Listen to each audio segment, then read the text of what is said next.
Tommy Chong. So how you doing, Good, man.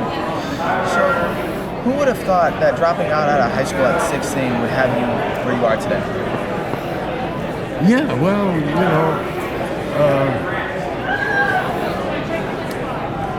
we're all here for a purpose, and I was lucky enough to stumble on my purpose real early, and here we are. Yeah, here we are.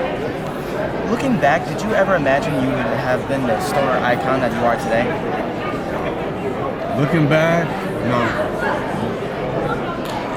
I just enjoy my life. Yeah.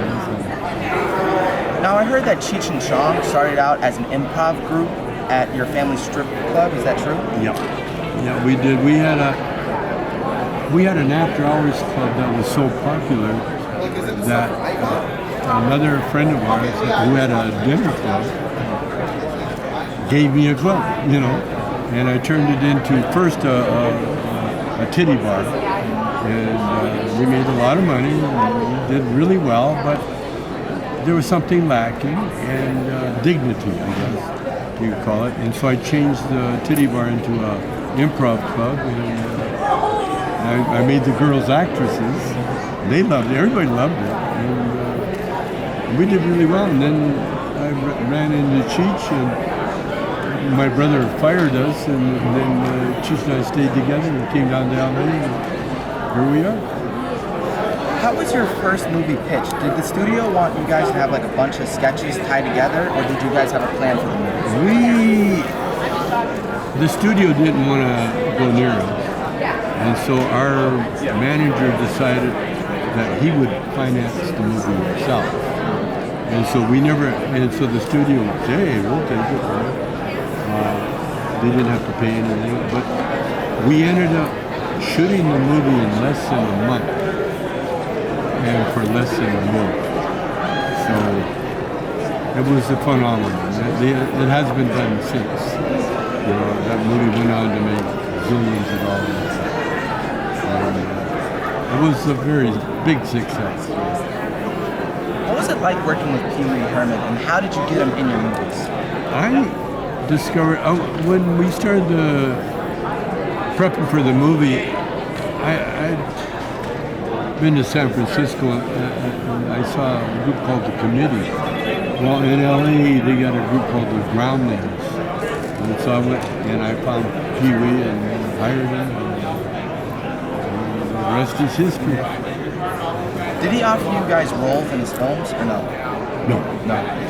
No. Pee Wee, we were too identifiable as Cheech and Chong.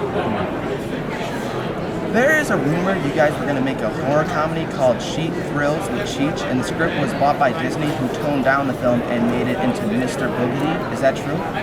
Could be. Definitely could be. I don't know. Because, rumors, there's no way to verify them, A lot of them get started, but it could have been true.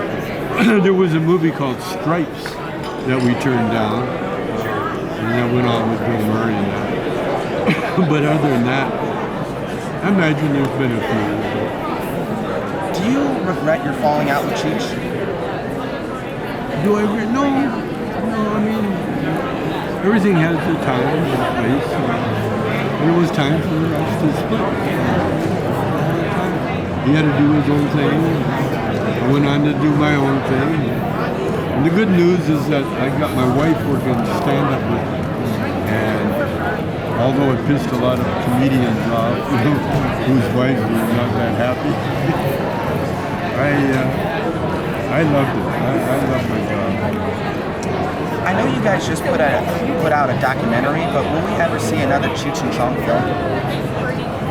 No, not like what we did. That was the one and done, when we were young. The documentary, so the good thing is that it's a real Cheech and Chong movie. And it's a documentary. It's killing it. Yeah, and we got other offers, but they'll never be, you can't go back and be young again. I know you guys have your own video games out, is that right? My own what? Video games. Yeah, we do. And you guys are in Call of Duty. How did that come about? Which one? Call of Duty. No idea. We're in a lot of things I have no clue. I know originally you were a musician. What is the possibility of getting back together with a band, Four Niggers and a Chink? Well, it's impossible now because they're all gone. They all died. I'm the only one left. Yeah, I'm the only one left. We had a reunion, and it was really good. It was fun. But yeah, you can't go back. You can think about it. Now, do people just constantly want to smoke weed with you when they see you? Yeah, and give me weed, which I take. I like freebies.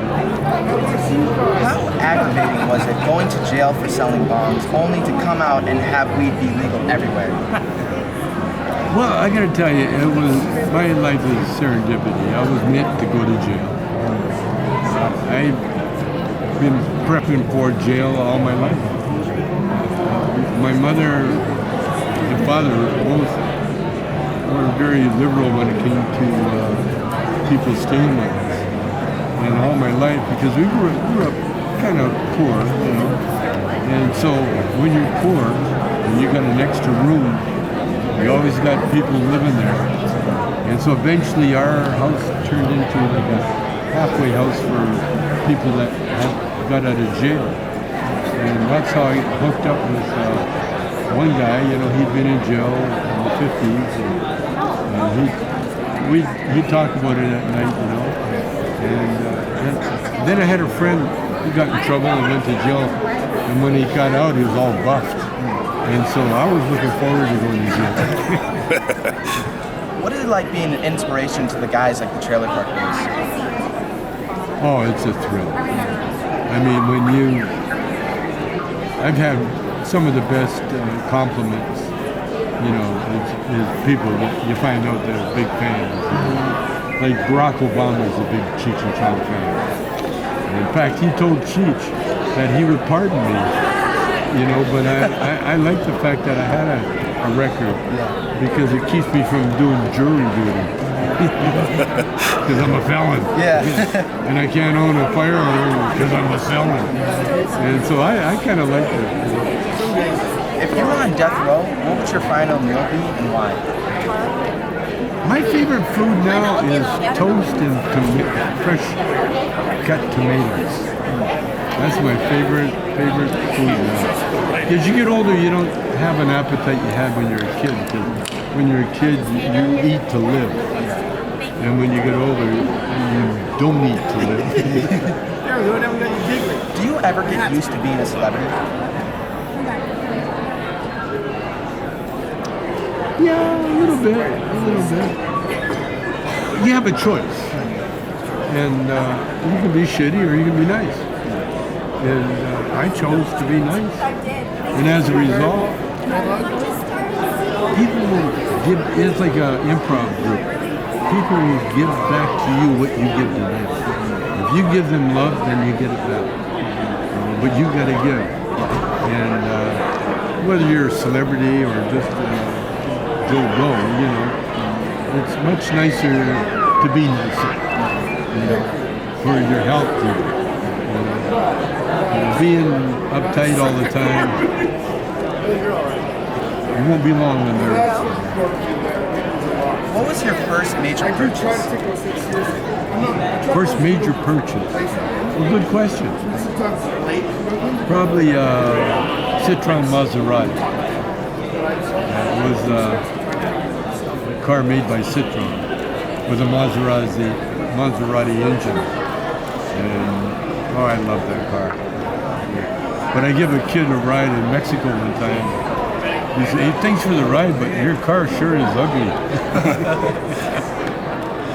I love that. What would you do for a living if you were not famous? What would I do for a living if I wasn't? Yes, I was not famous. Good question.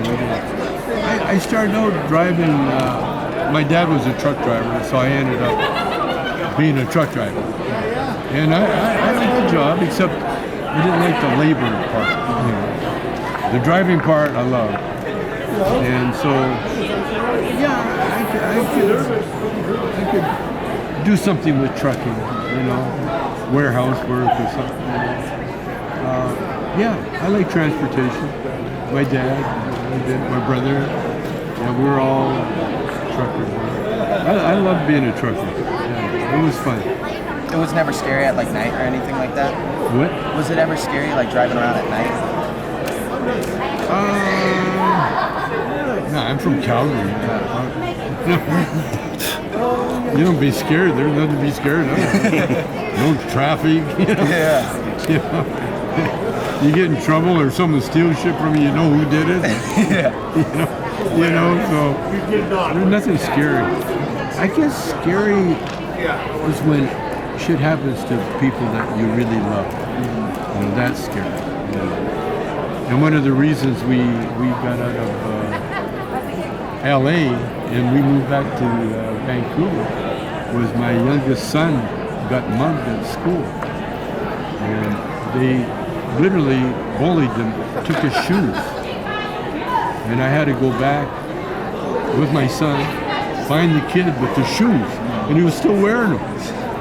And so I told the kid, I said, hey, those shoes are nice, can I take a look at them? And so he took them off. I said, no, take them off. And he took them off. I said, you know, I want to thank you for finding my son's shoes. And he's all, man, and his friend said, that's cold, man. You're going to make him go home barefoot? I said, he's lucky he's going home at all. Yeah.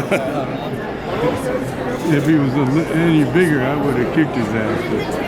But then we moved up to Vancouver. And my son got mugged, I think, the second time we were there. So there's no reason you can't hide. All right, well, thank you so much for being on my show. It's been my pleasure, man. Thank you. Okay, hey, congratulations. Keep doing it, bro. Thanks, Max. I love